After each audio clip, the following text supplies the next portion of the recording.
هي ال 100 جنيه تاكلنا ايه في بنها. المفروض يا جماعه ان انا هاكل وهشرب وهحلي بال 100 جنيه دي، فتعالوا بقى نشوف ال 100 جنيه هتجيب لنا الحاجات دي فعلا ولا لا.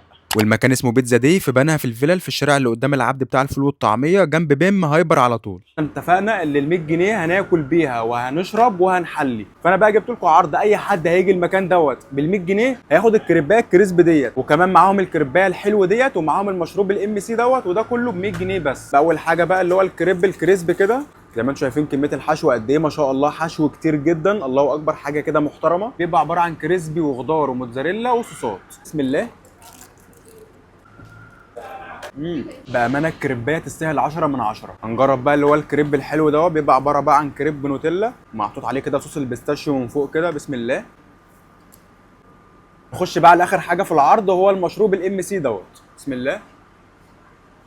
انا عامل لكم عرض جامد جدا، اي حد هيجي بالفيديو دوت هياخد الاثنين كريب زي دول ب 149 جنيه بس. كريبايه ضخمه كده ستريبس مع رايح تركي مع الحاجات دي كلها وصوصات، متغرق حرفيا. بصوا الكميه اصلا قد ايه. جرب بقى برده الستريبس دوت. بسم الله.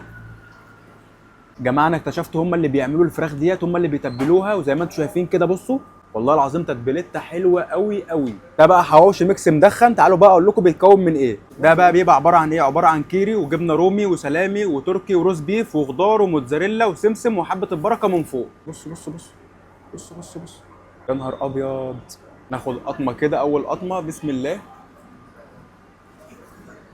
طعمها خطير. قلت لكم عرض بقى جامد جدا. الثلاث بيتزات اللي انتم شايفينهم دول ب 370 جنيه. اول بيتزا بقى معانا هي نص باربيكيو والنص رانش. طبعا البيتزا ديت اللي هي السي رانش زي ما انتم شايفين كده، والبيتزا ديت اسمها بيتزا دي. الثلاثه دمت 370 جنيه. لو انت خدت بقى ثلاثه زيهم برده ميديم ب 330 جنيه. ده بقى اول حاجه بقى البيتزا دي، تبقى عليها صوصات كده من فوق، صوص البافالو، صوص الرانش دوت تقريبا، معاهم القطع الستريبس كده زي ما انتم شايفين.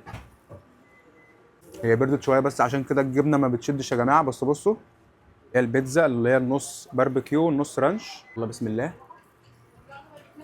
شبع على الرانش. بسم الله. حلوه جدا. نجرب بقى الايه البيتزا السي رانش. بصوا بصوا مطه الجبنه. لا المره دي يا جماعه مطه الجبنه حلوه قوي، لان طبعا البيتزا جايه سخنه جدا. بيكون على البيتزا كده قطع جمبري ومعاهم قطع كابوريا كده والخضار، وطبعا معاهم الجبنه الموتزاريلا المتغرقه كده. دي اكتر بيتزا عجبتني، هي والرانش فراخ. بعدها يجي طبعا البيتزا ديت اللي انتم شايفينها ديت، واخر حاجه خالص عجبتني وهي الباربيكيو. وبس كده. انا ابو حميد، يا ريت تتابعني وتعمل لايك وكومنت واكسبلور، ويلا سلام عليكم.